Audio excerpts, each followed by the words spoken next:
مشاهدينا أهلا بكم إلى حلقة جديدة من حوار اليوم. أعلنت وزارتا خارجية مصر والسعودية رفضهما للتدخل الخارجي في العراق والعمليات العسكرية في سوريا. جاء ذلك في بيان مشترك عقب الاجتماع الخامس بين البلدين على مستوى وزيري الخارجية السعودي فيصل بن فرحان والمصري سامح شكري في العاصمة الرياض، والذي أكد فيه رفضهما لكافة أشكال التدخل الخارجي في شؤون العراق، مشددين على ضرورة الحفاظ على أمنه وسلامة حدوده، وأكدا أهمية مساندة العراق من أجل العودة لمكانتها الطبيعية كإحدى ركائز الاستقرار في المنطقة العربية والحفاظ على الدولة الوطنية. ورحب الطرفان بانتخاب رئيس جديد للجمهورية وتشكيل حكومة جديدة، بما يفتح الباب أمام فرص العمل على إعادة بناء وإعمار العراق.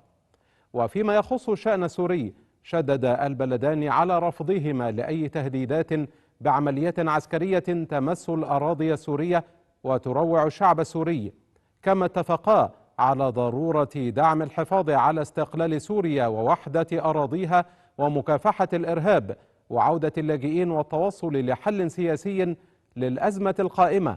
واجتمع الجانبان على ضرورة المضي قدما في العملية السياسية بمفاوضات سورية تحت رعاية مبعوث الأمم المتحدة لسوريا. حول بيان مصر والسعودية حول العراق وسوريا يدور حوارنا اليوم مع الكاتب الصحفي الأستاذ أحمد التايب، الكاتب الصحفي والمحلل السياسي باليوم السابع. برحب بحضرتك معنا. أهلا وسهلا بحضرتك والسادة المشاهدين الكرام. أستاذ حضرتك، نخرج إلى هذا الفاصل ثم نبدأ حوارنا.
الأستاذ أحمد التايب، الكاتب الصحفي والمحلل السياسي باليوم السابع.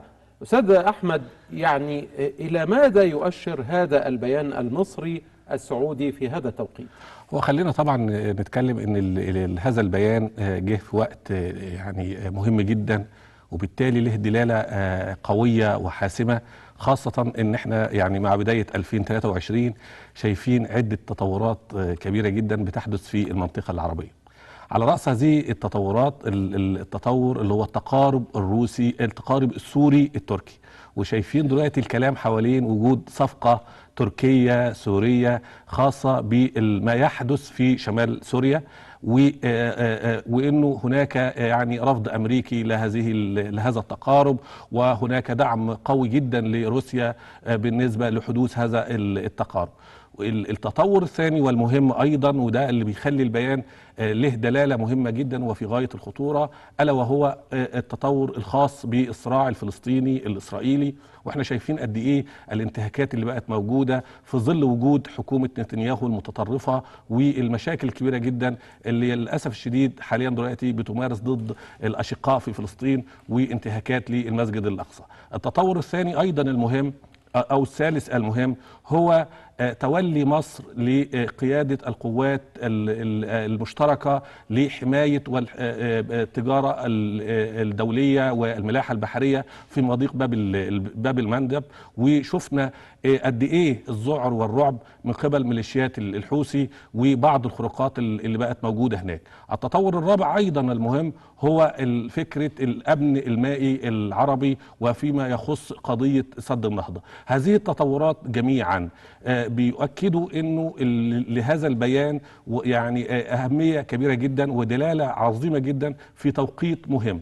وبالتالي حضرتك انت لما تيجي تتكلم عن السعوديه ومصر انت بتتكلم عن أكبر قطبين أو القطبين الرئيسيين في المنطقة العربية. وبالتالي لما تأتي لجنة المتابعة والتشاور السياسي اللي هي دايما بتعتبر مطبخ السياسات بين البلدين ومهمتها الأساسية والرئيسية في فكرة وضع الخطط أو رسم الخطط المستقبلية للبلدين على الأقل خالص مدة عام.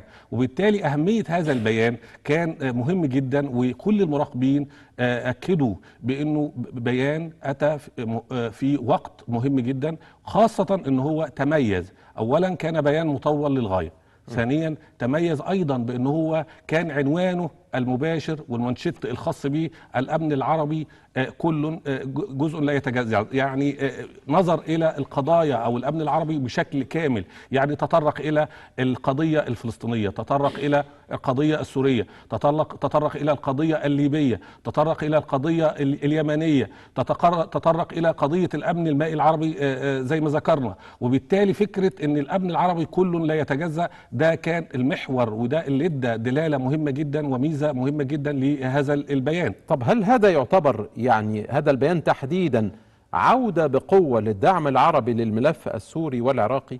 هو احنا في البداية خلينا نفهم هو ايه اللي بيحصل في شمال سوريا الآن.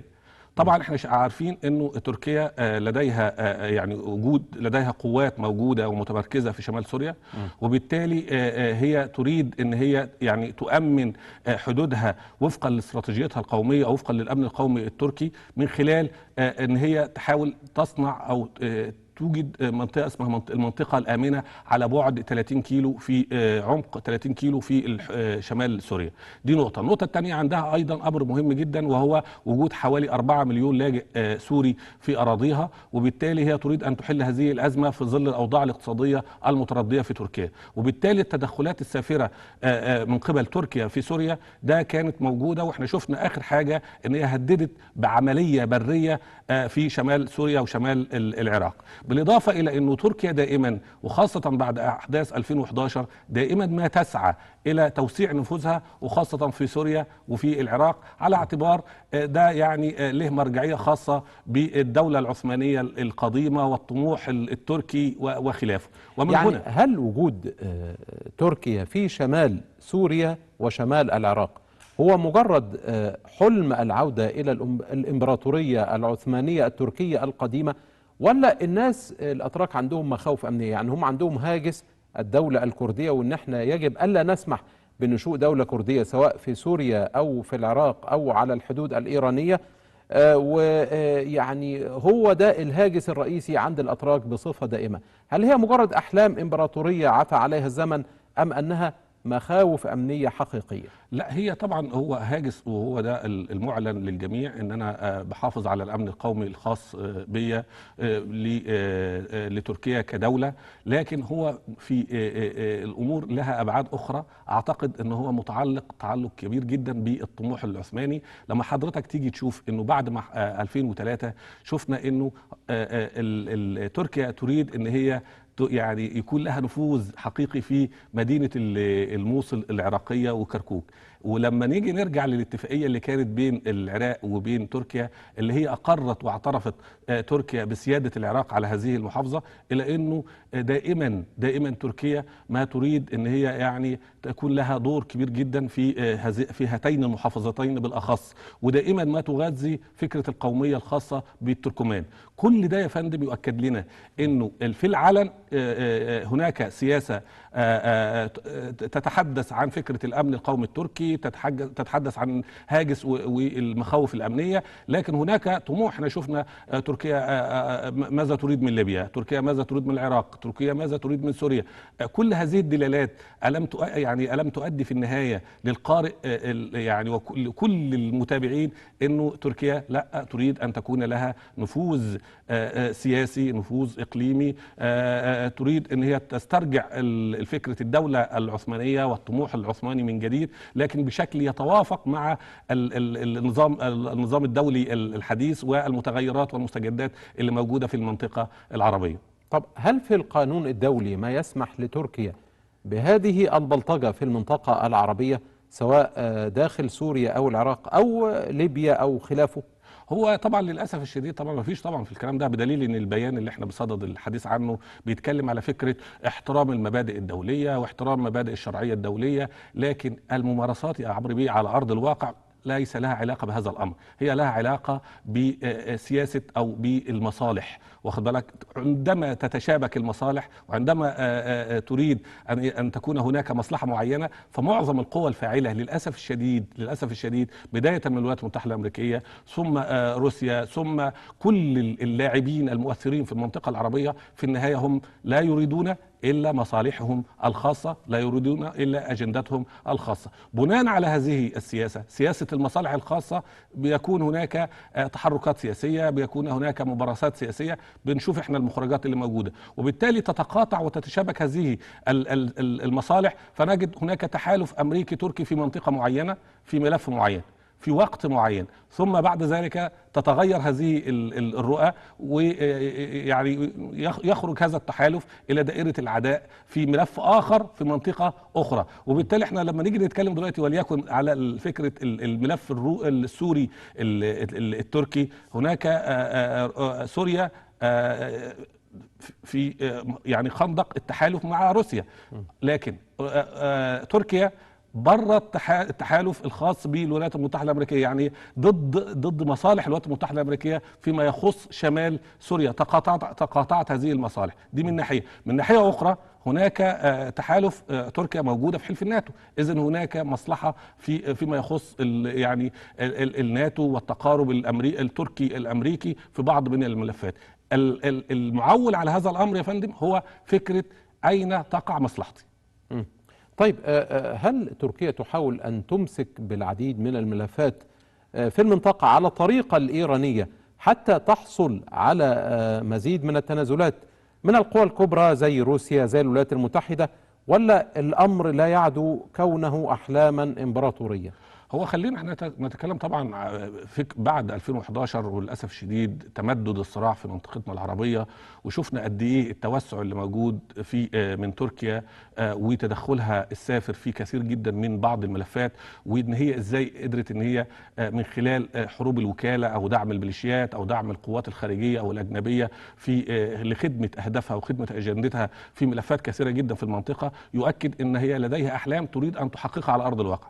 ايضا بالنسبه لإيران كذلك الأمر، هي أيضا تبحث على نفوذ إقليمي، تبحث عن تحقيق مصالح خاصة بها في مناطق الصراع وخاصة في الدول العربية، وبالتالي قدرنا احنا نشوف ان هي قدرت تخلق كم يعني ايادي من يعني اللي هي نقدر نقول أذرعة أساسية تحقق هذا الحلم الإيراني، وبقت موجودة بالفعل على أرض الواقع. زي حضرتك انت اتكلمت في الملف اللبناني، هناك حزب الله وهو مدعوم بقوة من إيران. إذا حضرتك تكلمت عن اليمن، أيضا هناك ميليشيات الحوثي وهي ممولة ومدعومة بقوة من إيران. إذا حضرتك تكلمت عن العراق، هناك الحشد الشعبي وهناك المكون الشيعي الذي يؤتمر بفكرة الدولة الإيرانية. كل هذه الأمور يا فندم يؤكدوا أنه هاتين الدولتين اللي هي تركيا وإيران هم يبحثون أو يبحثان عن مصالحهم الخاصة، يريدان توسيع نفوذهما في المنطقة العربية،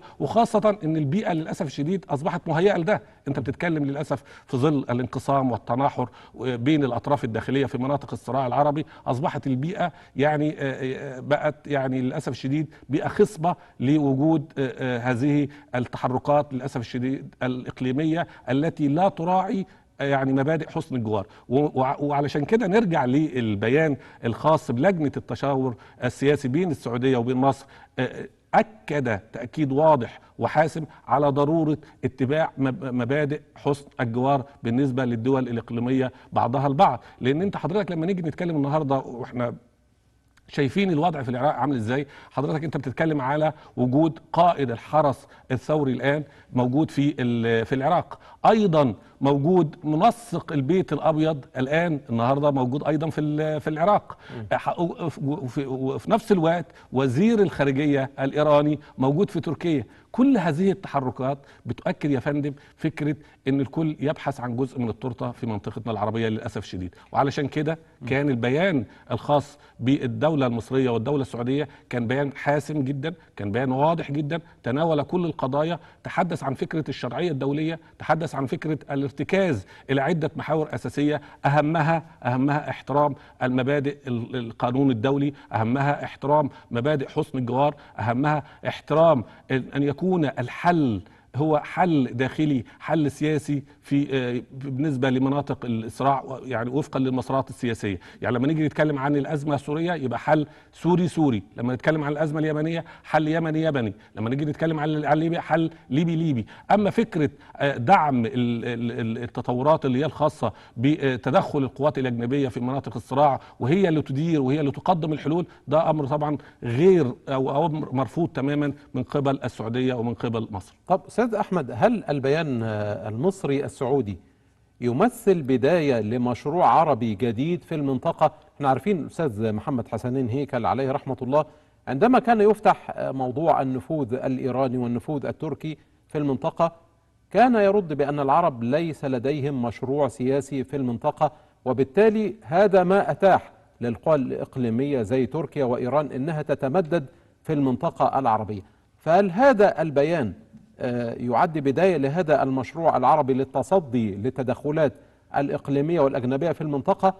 وهل سيحتاج إلى آليات للتنفيذ على أرض الواقع؟ هو طبعا خلينا يعني نتفق أنه عام 2022 كان يعني شهد عدة بوادر مهمة جدا تؤكد أن هناك يعني بشائر خير بالنسبة للقرار العربي وقرار المجموعة العربية، بداية من إعلاء مبدأ فكرة التشاور والتشارك والتعاون المحترم بين الدول، ورفض مبدأ أو التبعية مقابل الحماية. احنا شفنا ده تجلى بقوة في القمة العربية الأمريكية في السعودية، تجلى بقوة في القمة أيضا الصينية العربية في السعودية في ظل التنافس الدولي الكبير ده. كل هذه الأمور كانت بادرة أمل أن العرب من الممكن أنهم يحدثوا نوع من أنواع التكامل السياسي والتكامل الاقتصادي وتعزيز العمل المشترك. ده احنا شاهدناه بالفعل كبادرة أمل في 2022. لما يجي البيان ده في 2023 بهذه القوة وبهذا الحسم وبهذا الوضوح، ده امر ايضا يمثل او بمثابه بادره امل ثانيه، خاصه ان احنا بنتكلم عن السعوديه ومصر باعتبارهم ان هم فعلا القطبين الرئيسيين في المنطقه العربيه تاريخيا. يعني حضرتك لما تيجي تتكلم دلوقتي في ظل التشتيت اللي موجود وفي ظل حاله الانتهاء للاسف الشديد، حاله وجود يعني الدول العربيه بقت جثث، بعض الدول العربيه بقت جثث هامده. لما نيجي نتكلم لازم نفرق بين الرغبه والقدرة. فالرغبة موجودة لدى العرب منذ عقود، لكن القدرة تتمثل في من؟ فتتمثل الآن في ظل هذه المرحلة هي تتمثل في السعودية ومصر. وبالتالي عندما نتحدث عن بيان قوي وبهذا الوضوح ومهم جدا في وقت في تغيرات كثيرة جدا ومستجدات، العالم كله بيتكلم على نظام عالمي جديد بيتم تشكيله بعد الحرب الروسية الأوكرانية، لا احنا بنتكلم عن بادرة أمل مهمة جدا. لكن ده وفقا برضو لسؤال حضرتك يتطلب آلية مهمة جدا، وفي اعتقادي ان الآلية تبدأ من لابد أن يكون هناك مظلة حقيقية وحاسمة يتوحد تحتها العرب. عندنا جامعة الدول العربية مهمة جدا أن هي تقوم بدورها، لكن جامعة الدول العربية بالوضع القديم ولا محتاجين جامعة الدول العربية اللي هي تتماشى مع المتغيرات والمستجدات اللي هي طرأت على الساحة العربية وطرأت على العالم بعد 2011؟ لا، عشان كده أنا أعتقد أن أول قرار المفترض أن يتم رقم 1 هو إعادة هيكلة الجهاز الإداري داخل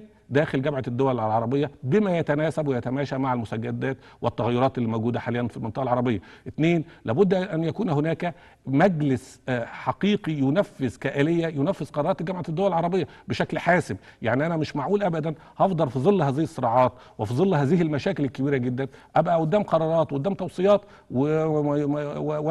ولا يوجد جهاز حقيقي يتم تفعيلها على أرض الواقع، وبالتالي كلها يبقى يعني قرارات استشارية، قرارات اختيارية لا تحقق المطلوب منها. لكن عندما يكون هناك مجلس زي مجلس الامن بالنسبه للامم المتحده، ما هو الذراع الرئيسي للامم المتحده في تنفيذ قراراتها بالنسبه للقانون الدولي. طب السؤال، احنا ليه في جامعه الدول العربيه ما يبقاش عندنا جهاز ده يتواكب مع هذا الامر؟ وخاصه ان انت بتتكلم في المنطقه العربيه الان فعلا في امس الحاجه، انت بتتكلم عن حوالي 5 دول او 6 دول حاليا يعانوا اشد المعاناه من التدخلات الأجنبية في المنطقة، من يعني تكالب القوى الفاعلية على مقدراتهم الاقتصادية والاجتماعية حتى موجودة. بتتكلم على فكرة الصراع اللي موجود حاليا دلوقتي، الميليشيات بقت تتحكم في مصائر الشعوب. هل هذا يعقل في ظل ظروف كبيرة جدا بيمر بها العالم الآن من موجة تضخم، من اضطرابات سياسية كبيرة جدا، في ظل تخوف العالم من وجود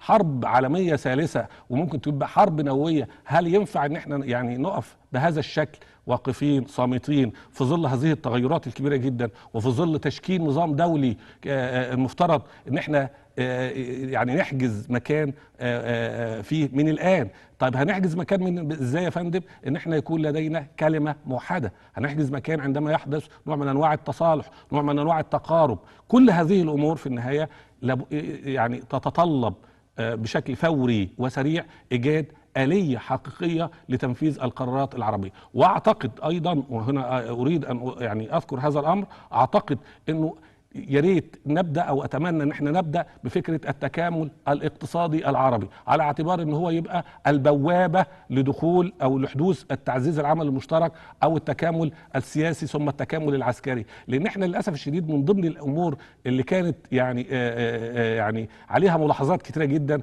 وفي علامات استفهام، احنا بنتكلم على فكره انه لا، كل ما نتكلم عن ازمه نتكلم على فكره لابد ان يكون هناك قوه عربيه مشتركه، لابد ان يكون هناك جيش عربي مشترك. هذا الكلام موجود من اكثر من 50 من الخمسينات والستينيات، واحنا بنتكلم يعني في ده، واخد بال حضرتك؟ وكان في قوة عسكرية مشتركة في الستينيات، وكان لها رئيس أركان، أعتقد أنه كان مصري، كان الفريق علي عامر. صحيح. ولكن لم يكتب لهذه القوة النجاح يعني بالضبط. للأسف. فبالتالي احنا هنفضل لحد امتى بقى؟ لم يحن الوقت ان احنا يعني نختار بوابة مهمة جدا؟ احنا بنتكلم في ظروف اقتصادية صعبة جدا بيمر بيها العالم العربي الآن في ظل التداعيات الكبيرة جدا والأزمات المتلاحقة، بدءا من موجة كورونا أو جائحة كورونا، انتهاء بالحرب الروسية الأوكرانية. التكامل الاقتصادي ده هيفتح الإفاق وهيبقى بوابة للعبور فيما بعد ان احنا يحدث نوع من انواع التقارب السياسي، ثم الحديث عن فكرة ان يكون هناك قوة عسكرية. وخاصة احنا بنتكلم على كان هناك اقتراح مصري، ثم بعد ذلك احنا شايفين منظمة التعاون الاسلامي او مجلس التعاون الاسلامي لديه درع الجزيرة موجود. يعني نستطيع ونستطيع بقوة، لكن هي الفكرة كلها تتوقف على الإرادة الموحدة، والإرادة الموحدة تتطلب منا التكامل وتعزيز العربي المشترك. طيب هنا سؤال، يعني الأزمات العربية ونحن في شهر يناير سنة 2023، هل تتجه إلى الحل أم إلى مزيد من التأزم؟ هو خلينا احنا نتكلم في النهاية، يعني يبقى عنواننا تفاءلوا بالخير تجدوه. احنا هنتكلم على فكرة ان هناك بوادر امل ان شاء الله تتحقق. إن شاء الله. يعني نتكلم عن امور مهمة جدا بتحدث الان. يعني احنا لما نيجي نتكلم عن الملف السوري، لا، في امر مهم جدا من وإرادة من المجموعة العربية بعودة سوريا الى جامعة الدول العربية من جديد. ايضا تعاطي الدول العربية في بعض الملفات بقى مختلف يا عمرو بيه عن ما كان في 2011 و2012 2013. الآن أنت بتتكلم على فكرة تقارب بعض الشيء، كل ده يدينا بوادر أمل في مستقبل إن شاء الله، يعني نتمنى أن يكون جيدا. لكن علينا أيضا ألا ننسى الوضع المتأزم. الوضع المتأزم دلوقتي في مناطق الصراع للأسف شديد، وفي بعض الدول العربية حتى على المستوى الإغاثي، على مستوى المساعدات الإنسانية، وضع كارثي يتطلب بالفعل وقفة جادة وحاسمة. يعني حضرتك لما تيجي تتكلم وليكن على اليمن، اليمن يا فندم بيمر حاليا بأسوأ أزمة إنسانية في العالم. لك أن تتخيل أن شعب بتعداده 33 مليون، منهم وفقا للتقارير الأممية الأخيرة والتقارير الدولية والتقارير العالمية، منهم 23 مليون يحتاجون إلى مساعدات إنسانية وعاجله. الامر ايضا في سوريا، لك ان تتخيل ان المعبر الوحيد اللي هو بيتحكم في موضوع وصول المساعدات الامميه او مساعدات المجتمع الدولي الى سوريا الان هو معبر باب الهوى تتحكم فيه روسيا، وبالتالي اصبح هناك كوارث انسانيه كبيره جدا في مناطق الصراع في سوريا. نفس الامر لما تيجي تتكلم عن ليبيا، انت بتتكلم عن ليبيا على اعتبار ان هي اصبحت مركز عالمي لبيع السلاح. شفنا احنا قد ايه الميليشيات الكبيره جدا. لما نيجي نتكلم عن العراق ايضا، انت بتتكلم عن العراق باعتبارها هي المصدر الثاني للنفط في العالم بعد السعوديه في المنطقه. هنا سؤال فيما يتعلق بالعراق، هل تسعى الولايات المتحده الامريكيه إلى لبننة العراق بتدعيم الوضع الطائفي وتقسيم العراق إلى طوائف، وإلى يعني تسميم الوضع السياسي الداخلي العراقي بهدف البقاء بجانب منابع البترول العراقي اللي هي أمريكا تقوم بسرقتها وتقوم ببيع البترول العراقي بأبخس الأثمان؟ ما هي حقيقة الوضع هناك؟ هو احنا خلينا نتكلم بكل وضوح. هو غزو الامريكي للعراق كان يعني ليه اكتر من هدف امريكي. على راس هذه الاهداف طبعا تفتيت الجيش العراقي، ده رقم واحد. نعم. رقم اتنين، فكره تحقيق المصالح الامريكيه في العراق. واخد بال حضرتك من خلال احنا زي ما احنا بنتكلم على انه العراق هو المصدر الثاني للنفط او يعني الدوله الثانيه في تصدير النفط عالميا، وبالتالي انت بتتكلم عن رقم كبير جدا من مقدرات النفط العراقيه كلها. وبعدين احنا هنروح بعيد ليه يا عمرو بيه؟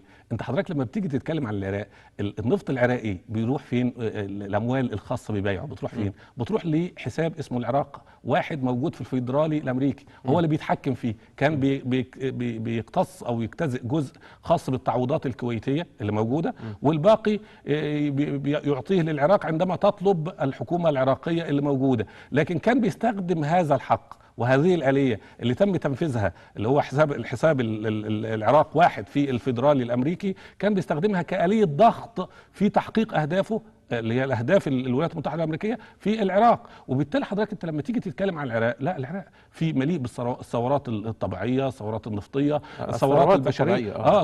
طبعا مليء كبير جدا. وبالتالي هو أصبح يعني نقدر نقول مهم جدا لأي قوة فاعلة إن هو يكون صاحب قرار سياسي وصاحب قرار وصاحب وجود ونفوذ في هذا البلد. وبالتالي الولايات المتحدة الأمريكية حتى الآن منذ 2003 إلى الآن، وشفنا احنا قراراتها المتتالية وفقا للإدارات الأمريكية المتتالية كانت بتتكلم على انسحاب من العراق. لكن في النهاية السؤال، انسحبت القوات الأمريكية من العراق، لكن ما زال هناك 4 قواعد عسكرية أمريكية موجودة كبيرة داخل العراق يعني. وهل يستطيع العراق ان انت تتكلم عن الملف العراقي او الحل في العراق بدون استدعاء الولايات المتحدة الأمريكية؟ إذن الولايات المتحدة الأمريكية موجودة إلى الآن. انت بتتكلم في 2023 ثم بتتكلم عن غزو منذ 2003. طيب برغم خسائر القوات الأمريكية الكبيرة في العراق، لماذا فرت أمريكا بليل من أفغانستان وتصر على الوجود في العراق؟ هل القضية الأساسية بالنسبة لها في العراق هي النفط العراقي،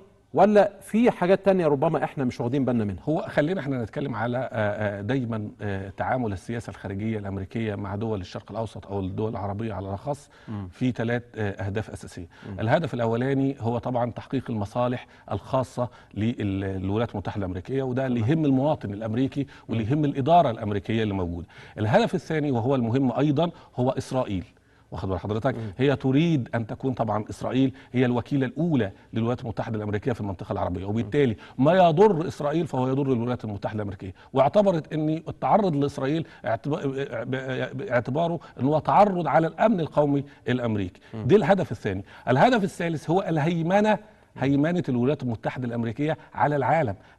ولذلك دائما السياسة الخارجية الأمريكية تعتمد على فكرة إطالة أمد الصراع، واستخدمت عدة يعني أذرع مهمة جدا، من ضمنها الحروب بالوكالة، من ضمنها حتى خلق المنظمات الخاصة بالمجتمع الدولي اللي جاءت يا عمرو بيه بهدف تركيع الشعوب من أجل استمرار وحماية الهيمنة الأمريكية قطب واحد على العالم كله. وبالتالي احنا شفنا حتى المنظمات دي للاسف الشديد في تعاملها بازدواج المعايير والكلب مكيالين، في النهايه هي لا تخدم الا الاجنده الامريكيه. اذا في النهايه انت حضرتك لما تيجي تتحدث عن الولايات المتحده الامريكيه ما ينفعش تتكلم الا من خلال وجود اهداف استراتيجيه خاصه بالولايات المتحده الامريكيه تريد ان تحققها، ليس لها علاقه بالاستراتيجيه الانيه او الوقتيه. ده تستخدمها كل اداره، كل رئيس امريكي يجي يرى كيف تكون المستجدات، يرى المعطيات من وجهه نظره اللي هي تحافظ على هيمنه ونفوذ الولايات المتحده الامريكيه.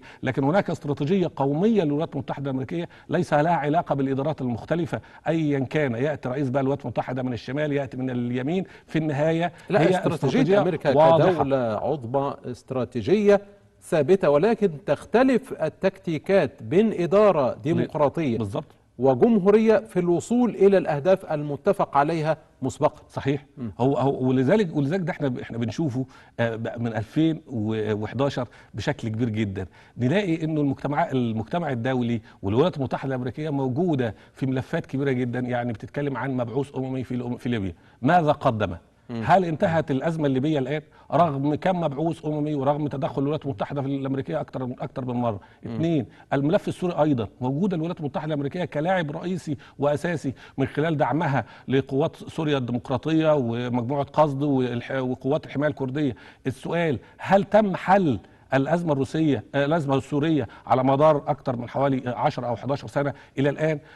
ايضا الملف العراقي الان في ظل التازم وفي ظل الوضع الصعب جدا اللي بيمر به العراقيون، هل استطاعت الولايات المتحده الامريكيه من خلال غزوها بداعي تحقيق الديمقراطيه في العراق ان هي قدرت تحقق الديمقراطيه في العراق؟ أسلحة الدمار الشامل اللي كانت عند طبعا صدام والراجل ما كانش عنده حاجه يعني. الاكذوبه الكبرى طبعا. وبالتالي يا فندم انت لما تيجي تتكلم عن القوى العظمى والولايات المتحده الامريكيه، اصبح العالم كله يعرف تماما انه الولايات المتحده الامريكيه لا تريد الا هيمنه الولايات المتحده الامريكيه، الولايات المتحده لا تريد الا قياده العالم من خلال اي آلية تسمح بذلك. شفنا احنا يعني الآليات الأخرى اللي هي خاصة بالميليشيات اللي موجودة، وشفنا احنا يعني جابت داعش في العراق، ثم بعد كده أخذته وودته سوريا، ثم الآن بقى موجود في أفريقيا، وهي تدعي علنا ان هي تحارب هذا التنظيم بكل قوه، لكن ما زال هذا التنظيم موجود رغم ان هو الكل وكل المراقبين الدوليين وحتى الواقع يؤكد انه في النهايه هو صناعه القوى العظمى اللي موجوده، يعني صناعه امريكيه كما اعترف بذلك دونالد ترامب، يعني ان داعش هو صناعه امريكيه. صناعه امريكيه. وبالتالي الان داعش موجود كتنظيم مؤثر جدا في العراق ومؤثر جدا في الملف العراقي، داعش موجود كتنظيم مؤثر جدا في الملف السوري بقى بشكل قوي جدا، ولقينا داعش موجود حاليا دلوقتي في بعض افريقيا، وبدا يتوجه الى بعض الدول الافريقيه بشكل كبير جدا هناك. رغم جماعه بوكو حرام موجوده في نيجيريا، وبقى موجود بشكل قوي جدا، رغم انه الولايات المتحده الامريكيه دائما ما بتعتبر او الانتصارات الخاصه بقتل بعض قوات قاده التنظيم انتصار مهم جدا للولايات المتحده الامريكيه. اعلان الولايات المتحده الامريكيه في اكثر من مره محاربتها للتنظيم، لكن في النهايه هو المعروف والمفهوم للجميع اصبح ان هي تتخذه كذريعه للتدخل، كذريعه للوجود الامريكي. وبالتالي حضرتك انت لما نيجي نتكلم ايضا فيما يخص ايضا التطور اللي موجود، اللي من شأنه اتى البيان الخاص بالتشاور او التشاور السياسي بين مصر والسعوديه اللي هو التقارب السوري. الان ما هي الحجه الخاصه للولايات المتحده الامريكيه في رفض هذا التقارب اللي موجود بين سوريا وبين تركيا؟ هي فكره ان انا لا موجود عشان خاطر ادعم قوات حمايه الاقراط، لان قوات حمايه الاقراط وقوات سوريا الديمقراطيه هي هدفها الاول هو تنظيم هو محاربه تنظيم داعش في سوريا. هي الذريعه الاولى اللي دائما تتخذها الولايات المتحده الامريكيه في رفض اي مخطط او رفض اي خطوات للتصالح او اي خطوات سياسيه لا تحقق مصلحه الولايات المتحده الامريكيه. طيب، يعني هل إصلاح نظام الأمم المتحدة ومجلس الأمن الدولي وقصة حق الفيتو اللي بتستعمله 5 دول فقط معروفة، الولايات المتحدة، بريطانيا، فرنسا، روسيا والصين، هل إصلاح الأمم المتحدة ومجلس الأمن من الممكن أن يساهم في قوة دفع جديدة للأمم المتحدة لحل النزاعات في أماكن كثيرة من العالم ومنها العالم العربي؟ والله احنا نتمنى هذا، وخاصة ان ايضا من ضمن بوادر الامل اللي اتحققت في 2022 في ظل التنافس الدولي والاهتمام الدولي الخاص بالدول العربية، ان هناك وعود من الولايات المتحدة الامريكية بانه يكون للدول العربية يعني والدول الافريقية عضوية في مجلس الامن، وده امر مبشر بس جدا. انت عارف ان امريكا ما بتديش اي حاجة مجانا لا او طبعا، ببلاش، لكن لازم يبقى فيه مقابل يعني.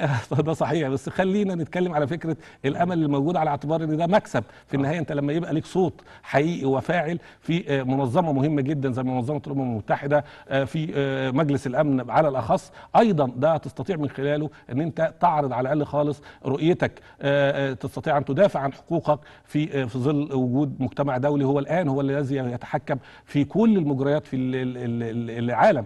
الامر الثاني ان يبقى في ايضا خاص بوعود الولايات المتحده الامريكيه انضمام الدول العربيه او لفكره مجموعه ال20 بعض الدول العربيه. ده كل هذه الامور كممثل للدول العربيه والقاره الافريقيه، كل هذه الامور مهمه جدا نتمناها ان هي تحقق الوعود المرجوه بانه المجتمع الدولي يقوم بمسؤولياته تجاه مناطق الصراع، تجاه الازمات، وخاصه ان هو فرض نفسه. يعني يا ريته هو يعني خرج من الموضوع وقال انا خلاص القضيه قضيتكم حلوها انتم بطريقتكم، لكن هو فرض نفسه الان. كلما يحدث نوع من انواع التقارب بين الاطراف الداخليه، نجد الولايات المتحده الامريكيه، نجد القوات الخاصه او القوى الفاعله الاخرى المؤثره في هذا الملف تتدخل بقوه حمايه لمصالحها. وبالتالي فكرة قيام المجتمع الدولي وقيام المنظمات الأممية وقيام القوى الفاعلة بمسؤولياتها تجاه مناطق الصراع، هذا أمر مهم جدا وضروري وحتمي. من يغذي التيارات الطائفية في كل مكان من عالمنا المعاصر؟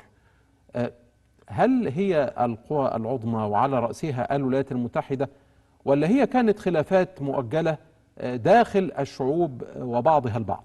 هو خلينا يعني نتكلم بكل صراحة ووضوح انه للأسف الشديد هذه الخلافات الطائفية والمذهبية هي كانت الفخ الأكبر للدول العربية بعد 2011.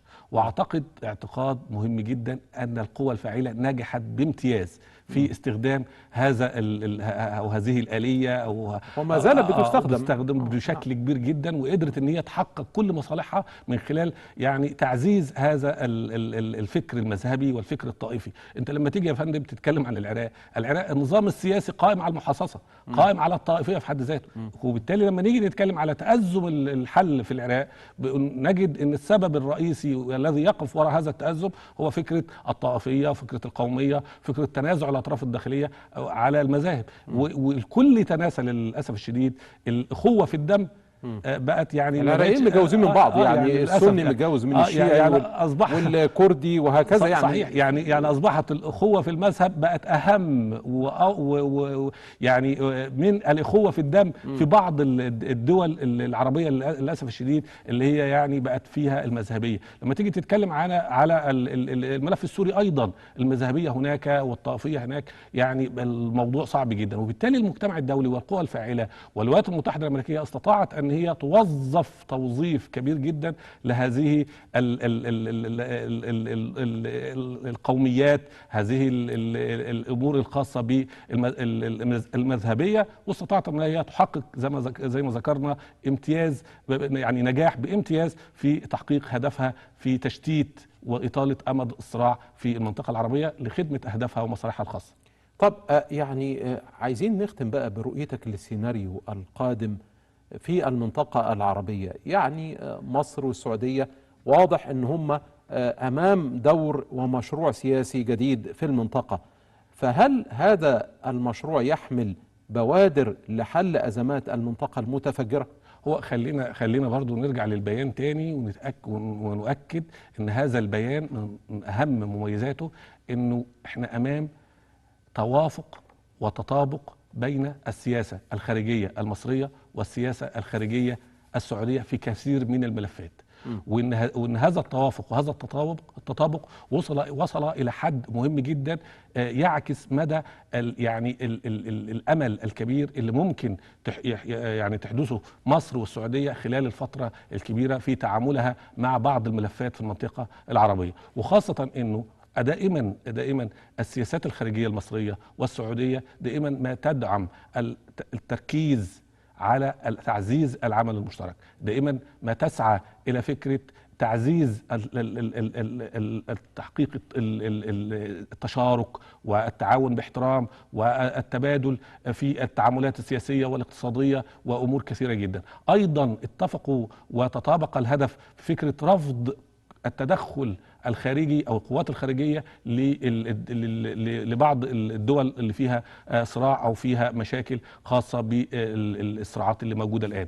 ايضا تم الاتفاق، وده امر مهم جدا، على فكره رفض قطعي الميليشيات ودورها والقوات المرتزقه في تاثيرها على مسارات الحل، والاتفاق الرئيسي على فكره الحل السياسي او المسار السياسي في الوصول في النهايه الى يعني تحقيق الحلم بالتوحد، لكن ده هيكون في النهاية له يعني أهمية ودلالة إن شاء الله سنراها في الأيام القليلة القادمة، وخاصة إن إحنا يعني أعتقد إن هيبقى الاختبار الأول والمهم هو نجاح التقارب السوري التركي، وخاصة إن إحنا شفنا البيان أكد على إنه السعودية ومصر تدعم مسار الحل السياسي في سوريا من باب يعني السوري واخد بال حضرتك، وليس من باب يعني فرض الشرعيه او اطفاء الشرعيه لنظام الاسد على حساب الحل السوري، ورفض التدخلات الخارجيه في ليبيا، ورفض دور الميليشيات في بعض دول الصراع. كل هذه الامور ان شاء الله نتمنى من ان السعوديه باعتبارهم يعني هي ومصر باعتبارهما قطبين اساسيين في المنطقه العربيه ان يكون لهم دور فاعل وناجز لحسم كثير من الملفات خلال الفتره المقبله ان شاء الله. ختاما أنا بشكر حضرتك الكاتب الصحفي الأستاذ أحمد التايب، الكاتب والمحلل السياسي باليوم السابع، نورتنا. شكرا الله. الشكر موصول لكم مشاهدينا في كل مكان، وتقبلوا تحيات رئيس التحرير محمد الطوخي. نلقاكم دائما على خير إن شاء الله، في أمان الله.